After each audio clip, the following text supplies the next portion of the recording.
Good morning, Elite Patriots. Today's August 23rd, 2021, 1:27 a.m. Central Time. Breaking news, big surprise, just the beginning. Firefight at Kabul airport.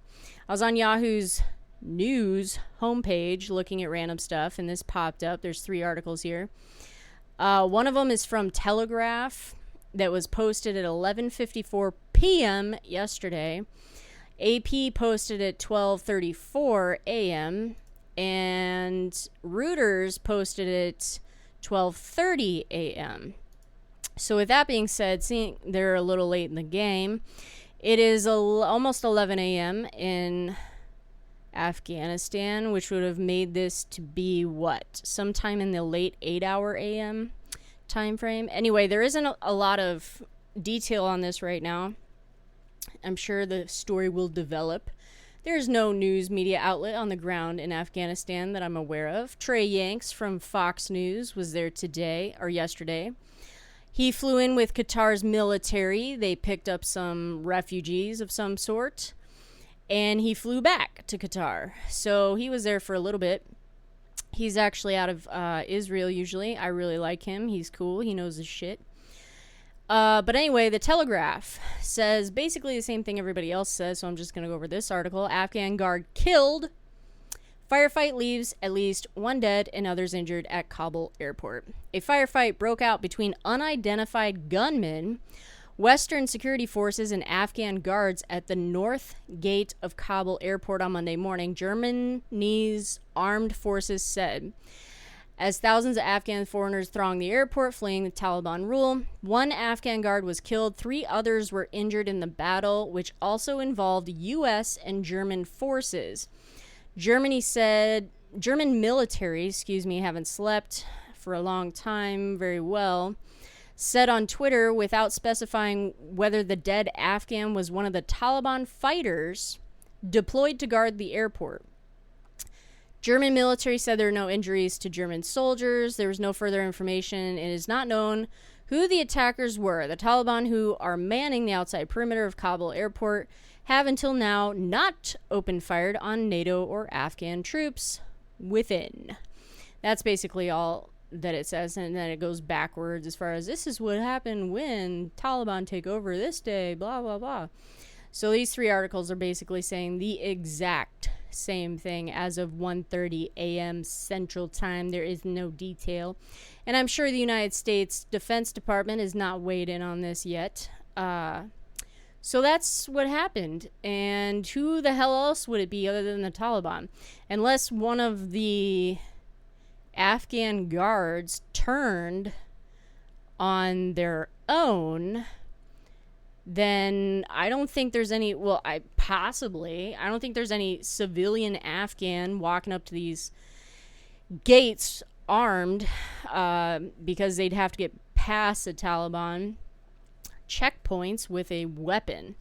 So unless it was perhaps ISIS or some shit like that, because most of ISIS, let me stop for a second. The ISIS that is in that region is mostly Afghans. So it wouldn't be out of the ordinary, especially since the State Department supposedly, sent out that notice saying, oh, there's an ISIS threat or whatever the fuck. Don't go to the airport, said to everybody that is there. Technically, it would not be far-fetched that it would be some ISIS dick that got through, causing a problem.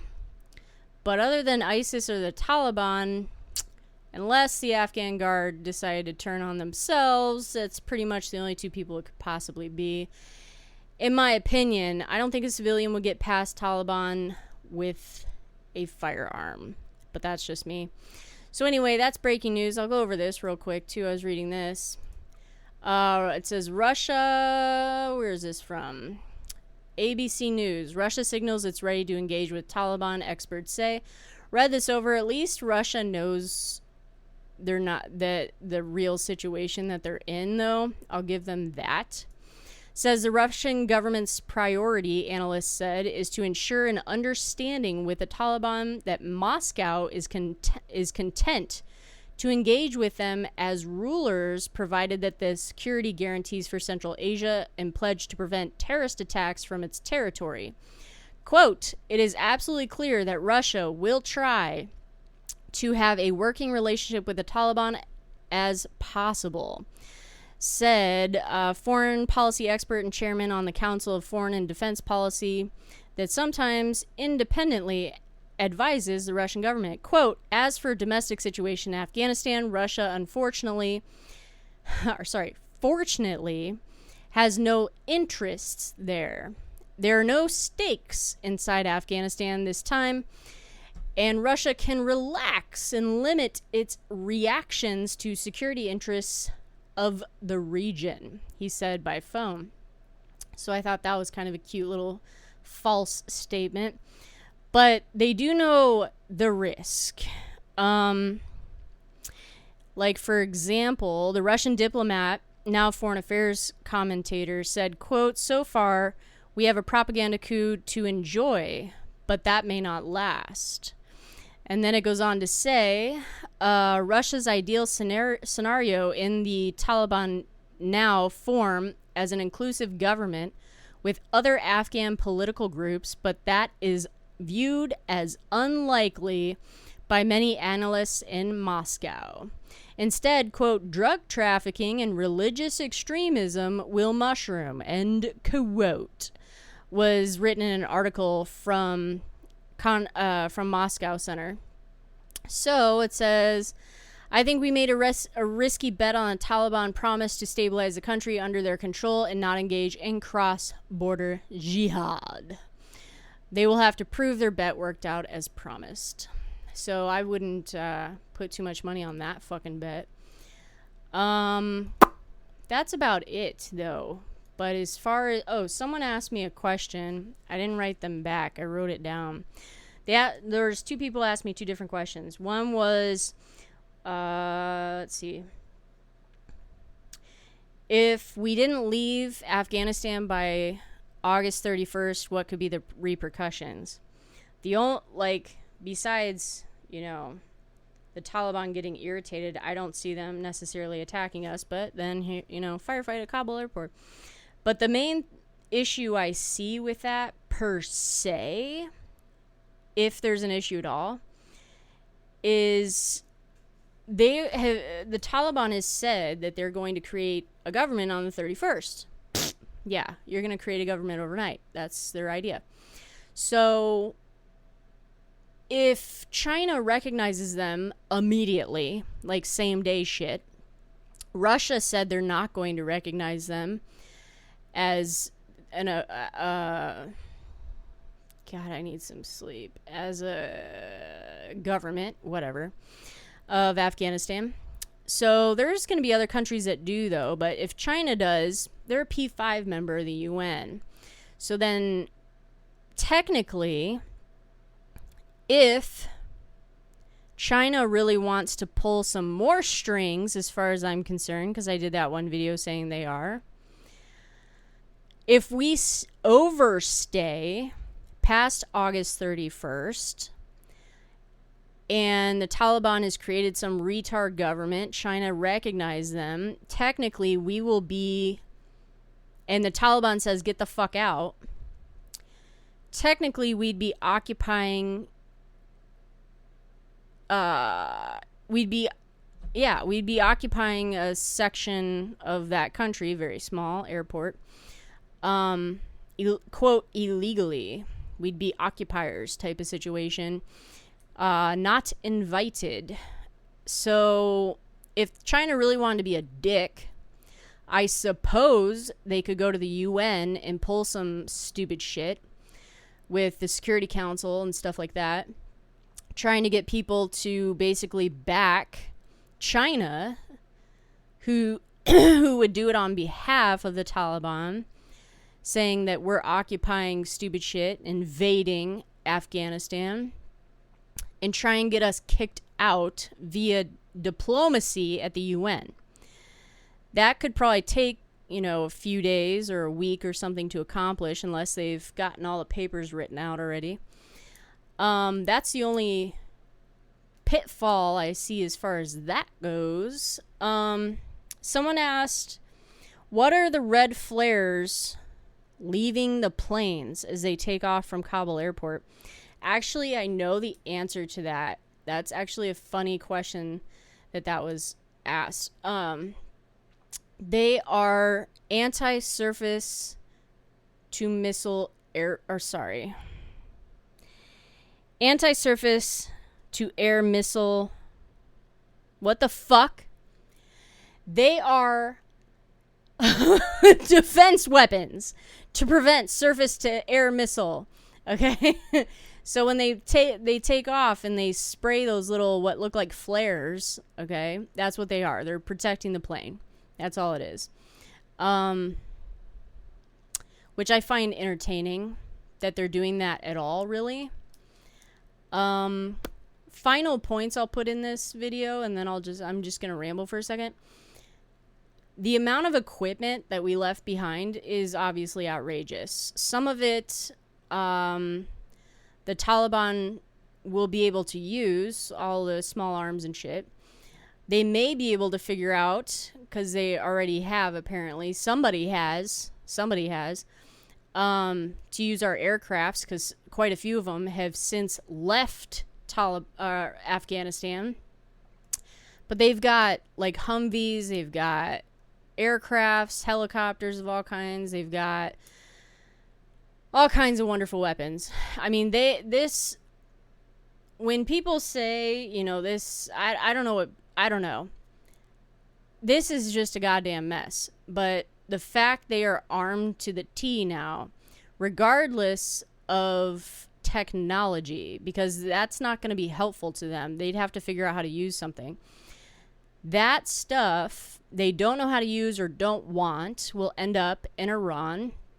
Absolutely. They will sell it to Iran. Iran will have it. That's a big goddamn deal right there. So that's a problem because they'll have our technology.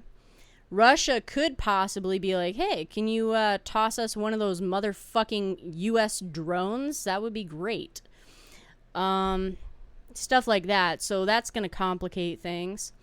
So, I mean, this is a widespread problem. But, I mean, the Taliban's not going to be able to control Afghanistan, what happens in it as far as governmental. Because there's, like, 3 provinces that I've been following in the northern area, I believe, of a guy who's anti-Taliban, and they're running that province. There's militants up there with him. So, like, some of them are special forces, too. So, they are willing to fight and have been fighting the Taliban for a long time. Period. So, supposedly that guy wants to have open dialogue with the Taliban, whoever their leader becomes, to basically coexist, by what it sounds like. Who knows if that's going to work out. But, I mean, there's ISIS there, Al-Qaeda's there. There's also, can't think of the other name of that person who got released from prison. Fuck. Anyway, there's somebody else. There's another group there. I mean, this is like a melting pot of shit in Afghanistan right now. And it's going to be worse, even worse, as time goes by. Because this is what's horrible about this, is people in Afghanistan are not bright. Okay? Period, end of story. Civilians, everybody. They're not smart. They're not smart people. They're not educated. They're dippy. But you wouldn't think that's the case necessarily by, seeing some of the footage you've seen with, like, interpreters coming out and talking stuff. They are 100% the exception to the rule. But beside the point, and people that were in Kabul, because they had education there. Short education in the last decade. So, with that being said, there are other rejects in the region, obviously, They're not very bright either. Some in Iran, Syria, Lebanon, like, name it. That whole area is a fucking mess, and they're full of dumbasses that only know how to pull a trigger. So they're gonna flock to Afghanistan, in my opinion, to become part of the historic terrorist group Taliban who defeated the West. And they're going to want to be a part of it. It's going to turn into this moment. Let me go be part of something cool. That's what it's going to be. Even people here in the United States. I saw some reject tweet some shit about just some random person, and they were actually being like straight up honest. This wasn't like some like stupid side comment funny thing.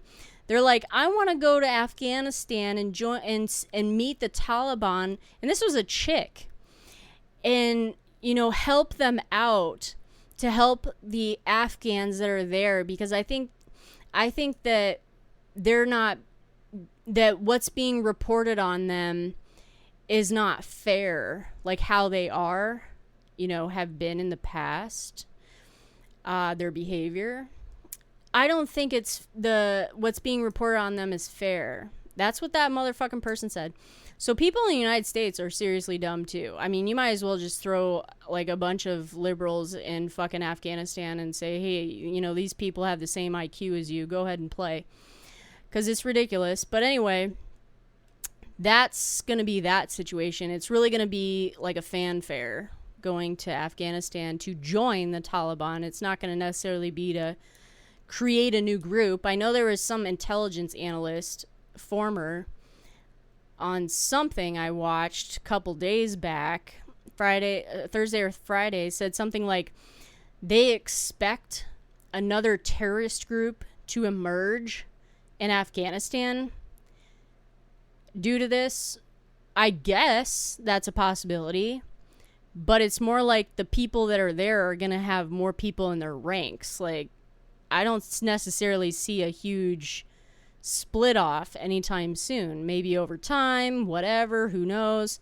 I mean, it's a possibility, but that was like a far-fetched comment to think it's going to be like soon. And he didn't elaborate as far as like, I see this splitting off or whatever the fuck. It was just, and it wasn't an off comment either because they went into it. If I can find it, I'll post the video. I can't remember what outlet it was on. But anyway, what a joke. What a joke. I guess I'll go back to what I was doing. I don't know. This is Are You Ready For It? Take care, guys. Have a great morning.